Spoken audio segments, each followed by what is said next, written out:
La dette odieuse de l'Afrique, comment l'endettement et la fuite des capitaux ont saigné un continent. C'est le titre d'un ouvrage récemment paru.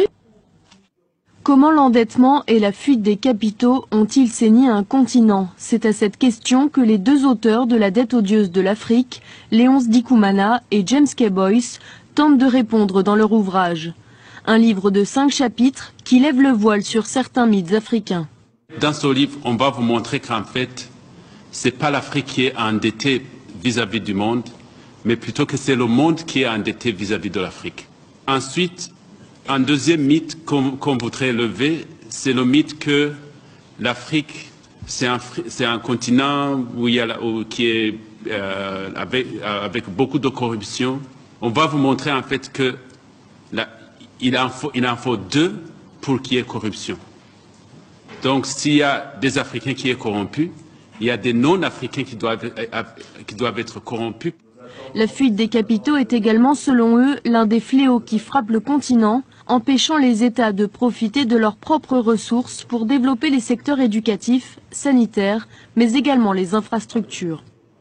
Ce qui fait que le mythe que l'Afrique ne peut pas réduire la pauvreté, c'est un mythe qui est créé par le drainage des ressources de l'Afrique. L'Afrique peut, avec ses moyens, avec ses ressources, en fait, éradiquer la pauvreté si on arrivait à garder les ressources de l'Afrique sur le continent. Donc c'est aussi un mythe, le mythe que l'Afrique ne pourra jamais être développée. La mauvaise gestion des affaires et les erreurs d'investissement sont souvent pointées du doigt pour expliquer l'endettement chronique du continent, des arguments jugés peu convaincants et balayés d'un revers par les deux écrivains. Alors on va parler pour finir des pays du tiers-monde, parce que alors là, le système dont je viens de vous parler, il est merveilleux parce que bon, c'est très bien d'endetter une belle-sœur dans une petite ville, c'est très bien d'endetter une grosse entreprise dans une capitale, mais le top du top, c'est d'endetter tout un pays d'un coup. Et là, il y a des spécialistes de ça, il y a le Fonds monétaire international, il y a la Banque mondiale, il y a l'OMC, qui ont des individus, des équipes particulières qui vont dans les pays pauvres, en général où on peut trouver des ressources qui sont utiles aux pays riches, des ressources minières, des ressources géologiques, des ressources énergétiques, du pétrole, etc. Et on dit aux dirigeants de ces pays, est-ce que vous savez que vous êtes assis sur des montagnes de profits? Mais comment vous allez faire pour les tirer du sol, pour les extraire? Vous n'avez pas d'usine, vous n'avez pas de route, vous n'avez pas d'ouvriers, vous n'avez pas de savoir-faire, vous n'avez rien. Et pourtant, Dieu sait que vous pourriez vous enrichir, et enrichir votre population. Ben non, on ne peut rien faire, on n'a rien, on n'a rien. Bon. Ben écoutez, nous, on est le FMI, on est la Banque mondiale, on peut vous prêter des milliards de dollars. Et avec vos milliards de dollars qu'on va vous prêter, vous allez pouvoir exploiter vos ressources et nous rembourser haut la main sans problème.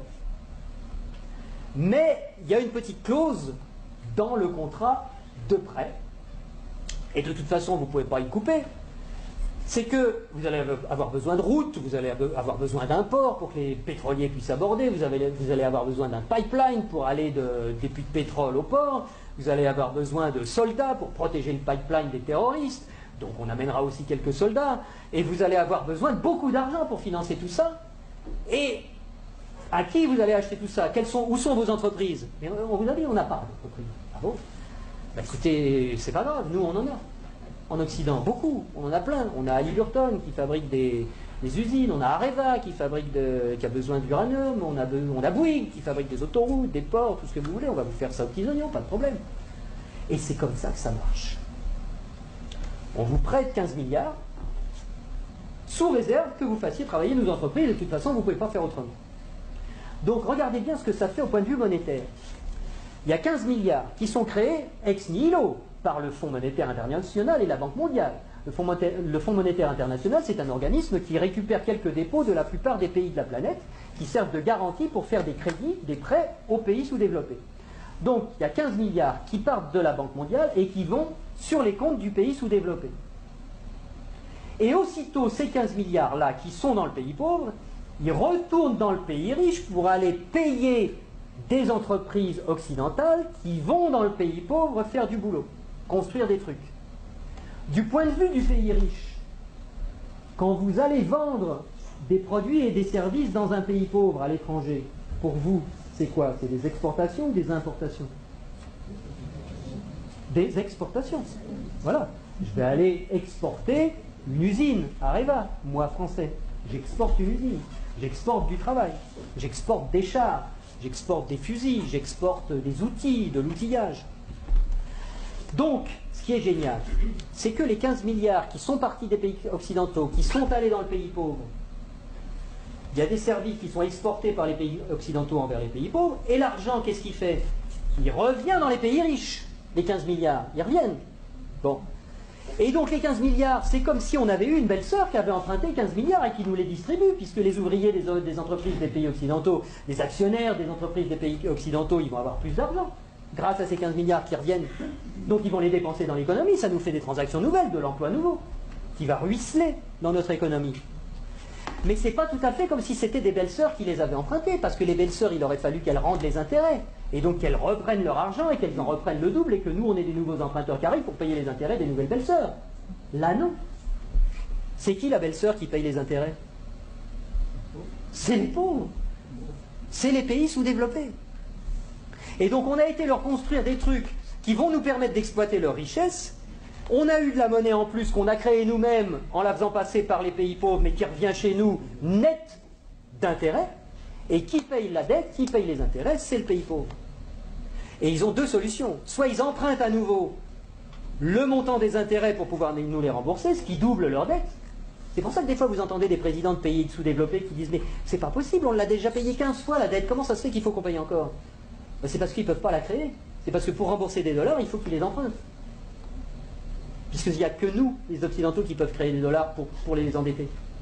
Et donc, soit ils empruntent pour continuer à payer leurs intérêts, soit ils vendent leurs ressources pour presque rien.